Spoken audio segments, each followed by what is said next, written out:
Hi, good morning everyone. Ayan, my name po is Maricel Velasco from MGI Company. Ngayong araw na to is October 12, 2022.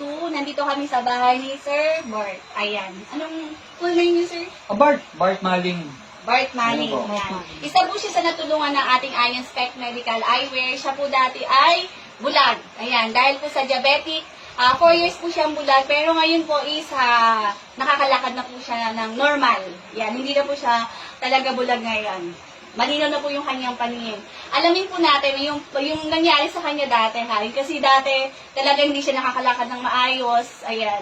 Pero ngayon, nung lumino na yung mata, ayan, naibalik yung linaw ng kanyang mata, okay na po yung lahat ng bagay sa kanya. Alamin po natin ngayon kay Sir.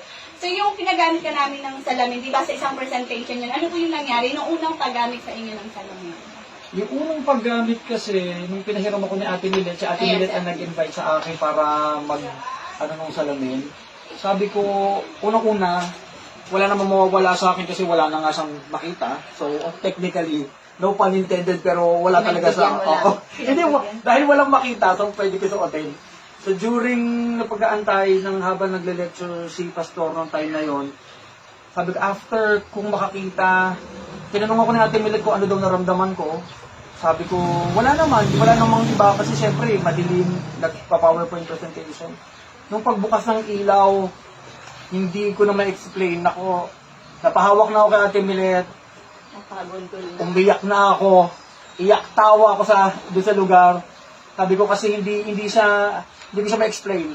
Kasi wala naman akong in-expect na makakakita pa ako ng gano'n na gano'n yung magiging resulta sa akin. Sabi ko, tapos sobrang saya. Basta ang ginawa pa sa akin noon, pinag-test. Hindi lang kasi yung paglalakad yung mahirap. Buong buhay mo. Imagine mo yun, pagigising ka sa umaga. Hindi naman sa pero isang mata na lang gumagana sa'yo eh. So nag-aantay ka na sana makakita. Hindi ka na nag-antay. Actually, hindi ako nawalan ng pag-asa, pero wala talaga sa pag-asa kasi. Sinabi ng doktor na antayin mabulag ang isa para sabay silang operahan. Ayun lang naman ang nangyari doon.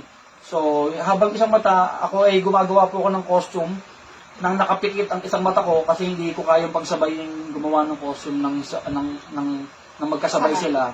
So, sabi ko, pero ngayon, dahil nakakita ng isang mata ko, sobrang saya na nang nangyari sa buhay ko. Nung May 4, 2022 lang siya nangyari. So, ilang buwan pa lang, sobrang nagbago yung takbo. Sobra.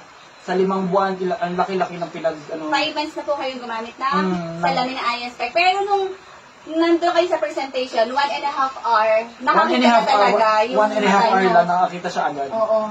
Nung una pagsuot mo, malabo talaga kasi wala siyang wala talaga. malabo. Wala kasi siyang grado kasi siya yung bulag. Oo. So technically wala siyang grado. Hindi siya magagraduhan kasi wala siyang makita. Oo. Tapos, di ba habang ginagamit mo siya, and then 1.5 hour, nung mga 1.5 hour, nagulat ka. Nung talaga nakabasa ka kasi, pero sobrang nakakagulat. Sobrang gulat kasi nung habang nakikinig pa ako, hindi ako nakikinig. Kasi nga hindi ako nakikinig talaga. Kasi nga wala nang walang pag-asa. Wala namang mawawa. Tsaka hindi ko siya alam kasi, first time ko narinig yung Ion Spec na to, na yung salamin na to. So, sabi ko, wala namang ako narinig na ganyang technology pa. Parang pinagbigyan mo lang ako. Oo, parang gano'n natin. Parang hiyakan na lang. Pero sobrang laki ng pasasalamat ko kasi in-introduce nyo ako sa salamin. So, sabi ko, salamat talaga. So, ayun, yung family ko, mga kapitbahay ko, pinagkukwento mga kaibigan ko, pinagsasabihan ko talaga sila. Tapos yung mga interesado, sabi ko sa kanila, kung interesado kayong hindi ko kayo sinasabihan para bumili kayo. Interesado ko kasi baka may mahal kayo sa buhay na gusto nyo makakita. Oo. Kasi ayun yung pinaka-importante doon. Kasi, ako umiyak. Iyak lang.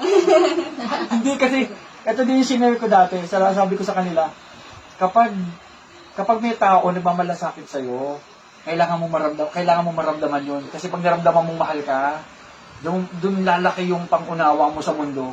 Na hindi, kasi nung time na yun, sabi ko sa iyo, nung bulag ako, sobrang down ang buong buhay ko dahil dyan. Kasi nga, basta, umiyak.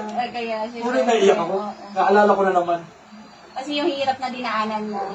Siyempre, di Sobrang ba? hirap. Oo, imagine mo pagising mo sa isang umaga. Di ba, kapag nag-brown out pa lang, kapag walang tayo makita, ang dami reklamo, ayun pa kayo,